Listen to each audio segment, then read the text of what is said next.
Abu Bakr Siddique அல்லாஹ்வுடைய தூதர். இந்த இருவரின் நேசத்தை எப்படி சொல்வது? இருவரும் அல்லாஹ்விற்காக தன் நேசத்தை பகிர்ந்து கொண்டதை எப்படி சொல்வது? உமர் அவர்களும் அபூபக்கர் அவர்களும் ஒரு முறை தங்களுக்குள் ஒரு சிறிய பகைமை ஏற்படும் போது அல்லாஹ்வுடைய தூதரிடத்தில் அபூபக்கர் ஓடி வருகிறார்கள். அல்லாஹ்வுடைய தூதர் அபூபக்கர் தன் நண்பருடைய கவலையை பார்க்கும் போது சொன்னார்கள், என் தோழரை கைவிடுகிறீர்களா? என் தோழரை கைவிடுகிறீர்களா? யார் அவர்? மக்கள் என்னை பொய்யன் என்று சொன்ன போது என்னை உண்மைப்படுத்தியவர் அவர். அல்லாஹ்விற்காக மக்கள் என்னை ஏற்றுக்கொள்ள மறுத்த போது என்னை ஏற்றுக்கொண்டவர் அவர். ஈமான் கொண்டவர் அவர். செல்வத்தாலும் உடலாலும் எல்லோரும் என்னை விளக்கிய போது உயிராலும் செல்வத்தாலும் என்னை அரவணைத்துக் கொண்டவர்.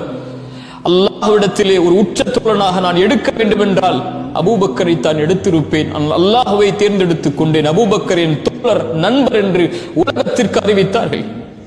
அந்த அபூபக்கர் எப்போது அல்லாஹ்வுடைய தூதர் கைவிட்டார்கள்? அபூபக்கர் சித்தீக் ரலியல்லாஹு அன்ஹு மரண தருவாயை அடைகிறார்கள். கேட்டார்கள், இன்றைய நாள் எந்த நாள்? தோழர்கள் சொன்னார்கள், திங்கட்கிழமை. இது அல்லாஹ்வுடைய தூதருக்கு, என் நண்பருக்கு விருப்பமான நாள்.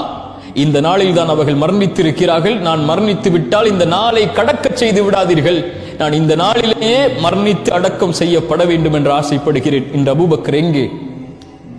எங்கே? முஹம்மது ரசூலுல்லாஹ் ஸல்லல்லாஹு அலைஹி வஸல்லம் அவர்களுக்கு அருகில் கபரில். உமர் எங்கே? அபூபக்கர் சித்தீக் ரலியல்லாஹு அன்ஹு அவர்களுடைய கபருக்கு அடுத்து. ஏன்?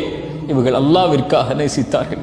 இவர்கள் மரணமடைந்த வயது, இவர்கள் மரணமடைந்த நாளை வரலாற்றில் படித்து பாருங்கள், ஆச்சரியப்பட்டு விடுவீர்கள். அல்லாஹ்விற்காக நேசித்தவர்களை அல்லாஹ்விற்காக அல்லாஹ் நாளை மறுமையில் ஒன்று சேர்ப்பான். இது பெரிய அதிசயம். இதை நாளை மறுமையில் நாம் பார்ப்போம். கவலை கொள்ளாதீர்கள். உலகத்தில் ஏற்படக்கூடிய பிரிவுகள், மரணத்தை நினைத்து அல்லாஹ்விற்காக நேசித்தால் அல்லாஹ் அவர்களை மறுமையில் ஒன்று சேர்ப்பான். அதைவிட அல்லாஹ் அவர்களை நேசிப்பான்.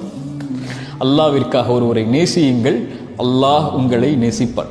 அஸ்ஸலாமு அலைக்கும் வரஹ்மத்துல்லாஹி வபரகாத்துஹு.